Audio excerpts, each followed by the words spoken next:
Gotta hurry! In Legend of Zelda, Breath of the Wild, speedrunning changes everything.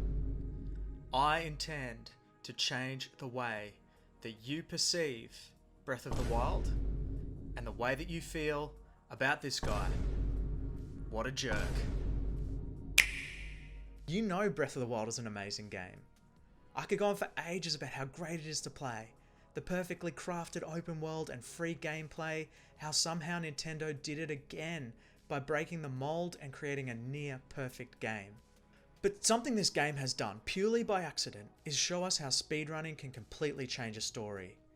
And how breaking the narrative completely changes how you perceive the game and its characters. And with the sequel, Tears of the Kingdom on the horizon, it's time to dive in before you all forget about Breath of the Wild and get busy making weird cars or whatever the next game is going to be about. You're watching. Let's get literary. We're going to be talking about speedrunning today. Speedrunning being the act of running through a video game at speed. What did you think it was? Today, our style of speedrun just means finishing the game by defeating Calamity Ganon as fast as possible. This can be done either with or without glitches, but they amount to the same thing for our purposes. So a quick recap of the story for you, because this game did come out all the way back in March 2017. There was an evil monster ghost guy in Hyrule that everyone wanted gone. The Princess Zelda, who was some sort of Warhammer 40k techromancer person, sorted out a whole heap of robots to go and fight him. It's pretty sweet. Only it turns out Calamity Ganon was an epic hacker and used his ghost power to control the robots and then beat everyone. Oh no! Our boy Link got messed up by robots and put in a stasis chamber to heal. He lost a good deal of his original strength and finally woke up 100 years later with amnesia. Oh no! In the standard game, he has to adventure throughout the world, growing stronger and becoming better equipped to finally beat Calamity Ganon. The game gives you freedom on what you want to achieve and how much you want to achieve, and that's fine. The story is intentionally open-ended. Don't feel like hanging out with Granny? Then don't. Don't feel like hanging out with this weird adult-turned-child person? Then don't. You don't want to talk to this guy with the nose? Then don't! The intro to Breath of the Wild sees Link on the Great Plateau, which is arguably the most fun and diverse part of the game, which is saying a whole lot. He's instructed by a weird old guy to follow his Sheikah Slate's instructions. The Sheikah Slate being a magical Nintendo Switch tablet thing. And collect some assets and set up operation of the game before he can finally leave the Great Plateau. Also, the old man is the ghost of the King of Hyrule as well. Okay. Well done there, young one. Hey, thanks. Look, I've really got to get going. Have to save the world and save the princess. I was King Rome Bosphoramos Hyrule, Oh, okay. So I don't actually care. a kingdom which no longer exists. I'm unemployed as well, but I have to go save the world now. So if you can help me out there, that'd be awesome. I think you are now ready. Yes. Finally, yes. Let's go. Let's do it. Ready to hear what happened 100 years ago. Oh, god damn it.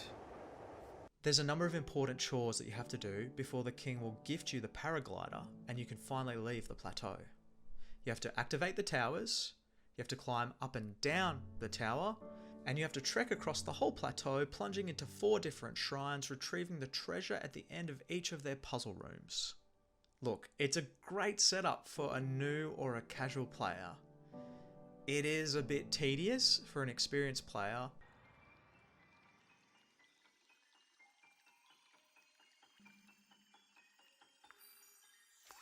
But for a speedrunner, well, for a speedrunner it's a little bit different. The best speedruns for an any percent run and for a glitchless speed were set by a speedrunner called Player 5. The glitchless best speed is 36 minutes and 26 seconds. The any percent best speed is a terrifying 23 minutes and 51 seconds. And it is believed that the theoretical best possible time, if everything went absolutely perfectly, is 22 minutes and 44 seconds. That is ridiculous. From start to finish of the entire game in under 23 minutes. If you watch a speedrunner, it will look something like this.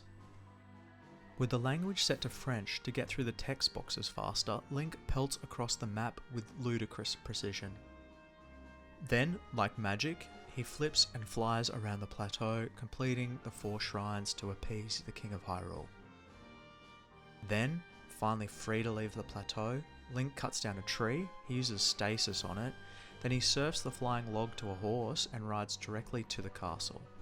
Link raids the castle for weapons, destroying everything in his path like a hurricane. He cooks the armful of fish he happened to pick up along the way. He shoots to the top of the castle, then he destroys a seemingly defenseless Calamity Ganon. All in under half an hour. So how much of that entire playthrough of the game, Zelda Breath of the Wild, is spent on the Great Plateau? Half. Half of your entire playtime is spent stuck on the Great Plateau. And why are you stuck in this area, unable to proceed and save the world? Because of the King of Hyrule. It's his fault. This guy holds Link back from saving his own daughter, who's trapped inside an evil monster ghost pig. He is casually cruising around, he's breaking promises to Link, and he's basically forcing him to run errands. He's an obstacle to be overcome to actually get on with the whole saving the world thing. In this reading, the reading of a speedrunner, the biggest obstacle to be faced in finishing the game is not Calamity Ganon. It's the king. The king is the biggest problem in the world. With this in mind, can we say this is a damning critique by Shigeru Miyamoto on monarchical government structures and an indictment on Imperial Japan and the limitation placed on the individual? Is this game anti-monarchistic? Is the point that Link spends half the game railing against the King of Hyrule only to then travel to defeat the King of Darkness? Is this what Nintendo is teaching our kids? No. Unfortunately not. I don't think so. But how can I be so sure? Now this is where we have to cover off a big term. We need to understand authorial intent. Sounds like big brain stuff. It's basically the fact that the author does or doesn't have the final word on what a literary work means. This is why we get angry at Lord of the Rings for drastically changing the TV series from the source material. Because it's not the world that Tolkien intended. It's also why we get annoyed at the Witcher series for diverging from the books, despite Henry Cavill fighting to stay true to the source material. In both cases, it's not what the author would have intended for the world they created. So this seems clear and straightforward, right? Just listen to the author and be done with it. But authorial intent can get really messy. For starters, an author's subconscious could play a big role in what they actually put down. Or time could change how they perceive their own work. It doesn't factor in real-world relationships where different people might perceive the same thing differently, or have an embedded cultural experience or historical experience with a different topic or event. It doesn't ever include how the work makes me feel, or what it means to me. Or, let's just be honest with ourselves here, the author can just keep changing stuff because they feel like it. How long can J.K. Rowling keep making changes to the Harry Potter franchise? Oh, by the way, Dumbledore is gay, and wizards poop on the floor. And wizards poop on the floor. If you pay serious attention to any literary work, you have to come to terms with this at some level. We all draw our own personal lines in the sand as to when an author's word is canon, and when the artwork stands on its own. When do you listen to an author's opinion? And when does the work of art speak for itself? Speedrunning video games can mess with all of that. By bending the game as far as it can bend, we've bent the story as well. It's not what the author intended. Or is it? Check out this interview from The Completionist, where the game's creators talk about the game prior to its release. 最初から、大ボス、自分が本当に最後に倒さなきゃいけない敵に対してアプローチすることはできるんですね。で、多分普通にやったらすぐにやられます。でももしかしたら Is this evidence that a speedrun was part of the design from the beginning? だけど Or is it all really just misadventure? During the process of writing, recording, and editing this video, my own perspective has changed from a hard no, this is 100% a misreading of the intent of the story, to where I'm at now. They knew this is how the game was going to be played, and they chose to make the Great Plateau a thorn in the side of speedrunners. They could have allowed us to circumvent the plateau on Master Mode difficulty if they wanted to. There were ways around this. So I'm sticking to my guns. The King of Hyrule is a jerk. Do you think this is true or not? At the end of the day, only you can make that decision for yourself. Though it is funny to think of the King of Hyrule taking the time to ensure Link was adequately trained, only to then see him cut down a tree, freeze it in time, then ride it over the ledge into nothingness like a cataclysmic force of nature. And just imagine the King of Hyrule sitting there red-faced, just feeling like the world's biggest hole. Forgive me. No, I don't forgive you.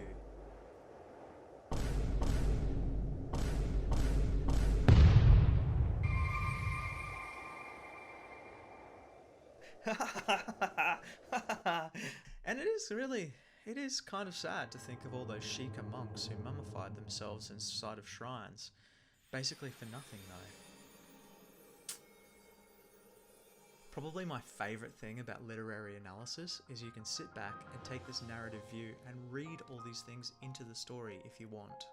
Once again we've ruined Shigeru Miyamoto's fun and we've broken all the beautiful toys that he's made. Sorry bro. Can you think of any other games that speedrunning has affected like this? Drop me a note in the comments and I might even make a video on it. I'm really interested in your input as this YouTube channel takes shape, and your feedback will help steer the channel into the future. Do me a favour and like and subscribe. If you want to check out some existing material of mine while I'm busy building this channel, well then a link to my expired podcast, Rough in the Diamonds, will be found in the description. Enjoy the new Breath of the Wild game, and I'll see you next time.